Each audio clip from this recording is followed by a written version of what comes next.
शुक्लां ब्रह्म विचारसार परमामाद्यां जगद्व्यापिनीं वीणापुस्तकधारिणीमभयदां जाड्यान्धकारापहां हस्ते स्फाटिकमालिकां विदधतीं पद्मासने संस्थितां वन्दे तां परमेश्वरीं भगवतीं बुद्धिप्रदां शारदां। श्री महागणाधिपतये नमः। श्री महासरस्वत्यै नमः। श्री गुरुभ्यो नमः। రవి గోచారము, రవి యొక్క సంచారం మూలకంగా జాతకులకు ఎలాంటి ఫలితాలు ఉంటాయి అనేటువంటి విషయాన్ని మనం చూసినట్టయితే, రవి సంచారానికి అత్యంత ప్రాధాన్యత ఉంది. సూర్యుడు గ్రహరాజు కనుక ఆ సూర్యుడు చుట్టే మిగతా గ్రహాలన్నీ కూడాను తమ తమ కక్షల లోపల తిరుగుతూ ఉంటాయి. కనుక సూర్యుడి యొక్క సంచారము మానవులపైన ఏ స్థానాలలో సంచరిస్తున్నప్పుడు ఎలాంటి ఫలితాలు ఉంటాయి అనేటువంటి విషయాన్ని మనం చూసినట్టయితే, సూర్యుడు ప్రధానమైనటువంటి గ్రహ. అంటే సూర్యుడు ఏ ఏ విషయాలపై ప్రభావాన్ని చూపిస్తాడు సాధారణంగానంటే, సూర్యుడు తండ్రి, ప్రభుత్వపు పనులు, అధికారము, తర్వాత ఉద్యోగంలో ఉన్నటువంటి వాళ్లకు ఉన్నతాధికారులతో కలిగేటువంటి సంబంధాలు, సమాజంలో కీర్తి ప్రతిష్టలు, ముఖ్యంగా మనిషి లోపల ఆత్మవిశ్వాసము, మనిషిలో లీడర్షిప్ క్వాలిటీస్ అన్నీ కూడాను సూర్యుడి మూలకంగా వస్తూ ఉంటాయి.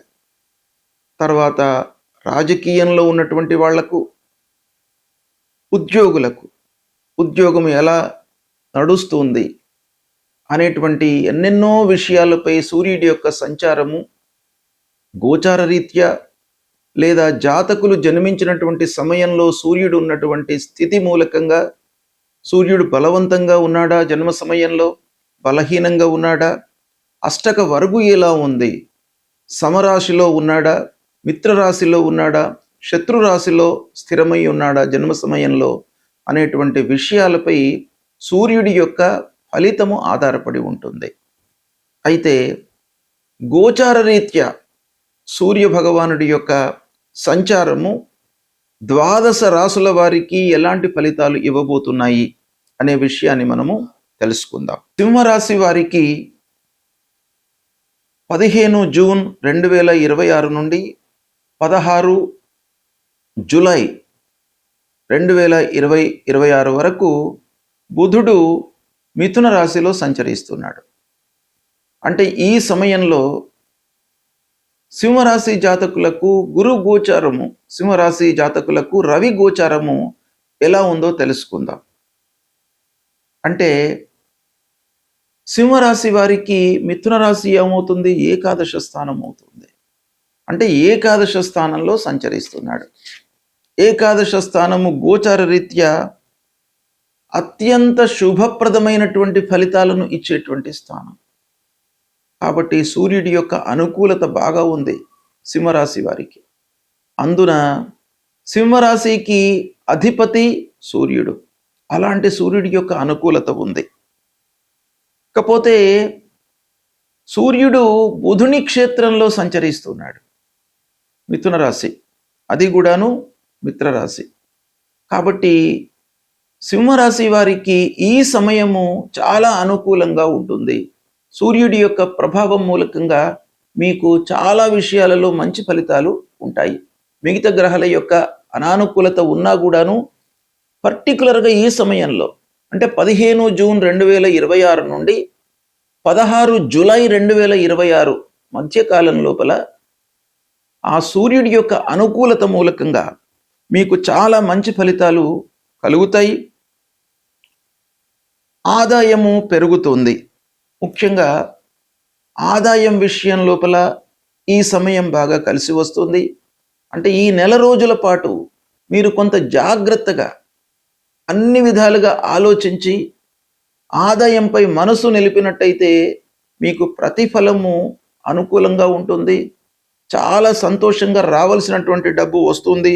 ఆదాయం లోపల పెంపుదల ప్రస్ఫుటంగా కనబడుతుంది. ఇక ఉద్యోగస్తులకు ప్రమోషన్ లభించే అవకాశం కూడాను ఉంది. ఏకాదశ స్థానం, లాభస్థానం అన్ని విధాలుగా మీకు కలిసి వస్తుంది. ఉద్యోగస్తులకు శాలరీ లోపల పెంపుదల, వర్క్ ప్లేస్ లోపల సంతృప్తి, సహచరులతో అధికారులతో అన్యోన్యత, ఇలాంటి ఫలితాలు ఉద్యోగస్తులకు బాగా కనబడుతున్నాయి. అధికారుల అనుగ్రహం మీకు లభిస్తుంది. అంటే అధికారులు మీరు చేస్తున్నటువంటి పనిలో మీరు అప్లై చేసినటువంటి నైపుణ్యాన్ని గుర్తించడం మూలకంగా మీకు వాళ్లతో సత్సంబంధాలు పెరుగుతాయి. ప్రభుత్వ పనులు చాలా నిరాటంకంగా పూర్తి అవుతాయి. ఇకపోతే వ్యాపారం చేస్తున్నటువంటి వాళ్ళకు కూడాను బుధుడి క్షేత్రంలో సూర్య భగవానుడు సంచరిస్తున్నాడు.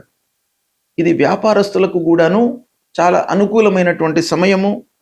వాళ్ళు వ్యాపార విస్తరణకై ఈ మాసం కొంత అనుకూలంగా ఉంటుంది.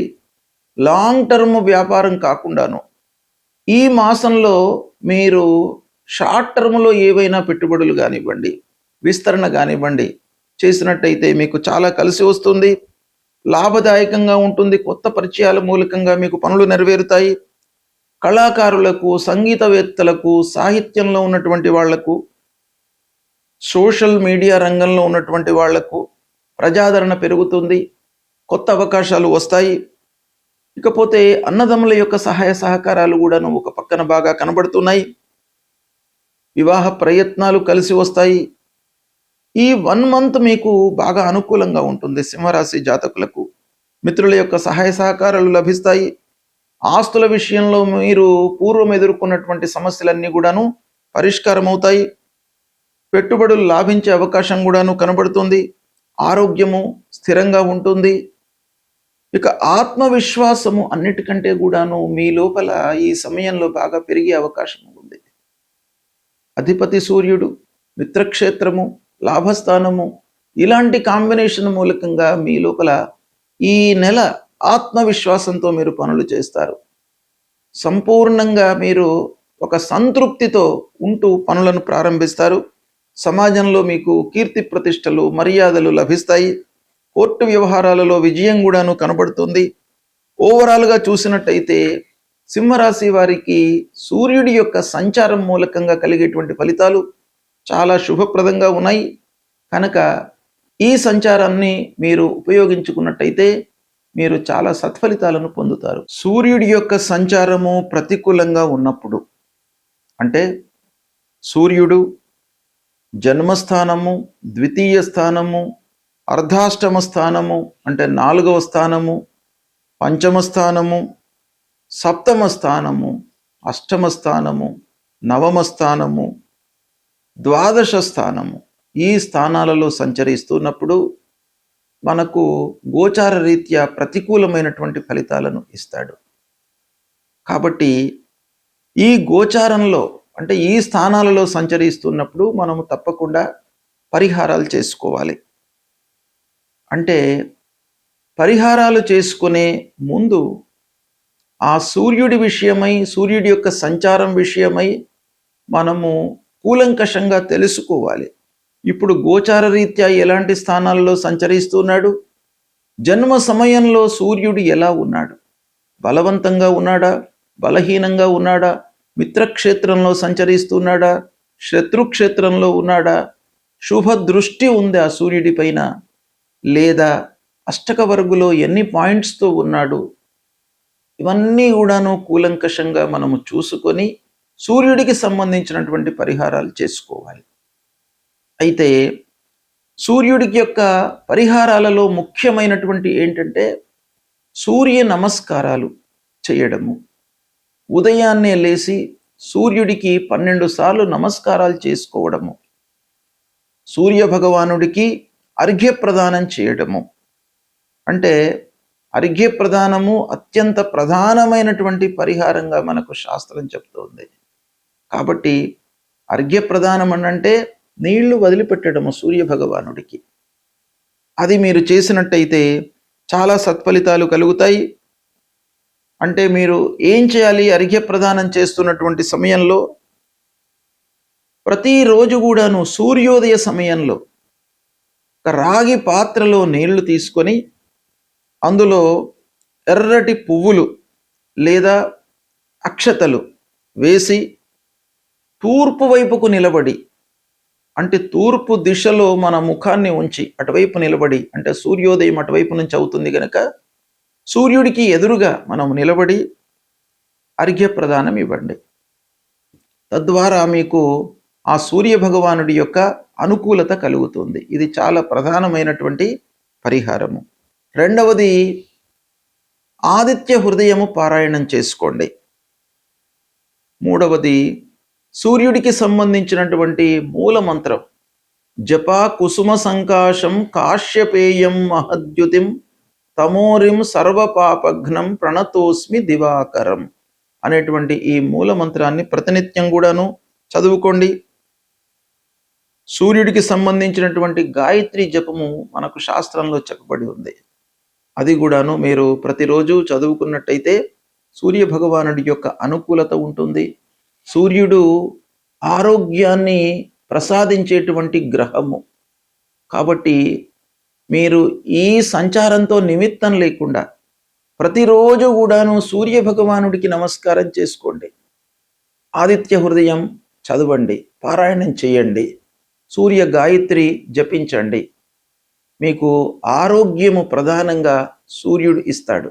ఆరోగ్యమే ప్రధానం కాబట్టి ఆరోగ్య సమస్యలు లేకుండా ఉన్నట్టయితే జీవితంలో మనకు కలిగేటువంటి ఫలితాలను అనుభవించడానికి మనకు ఆస్కారం ఉంటుంది.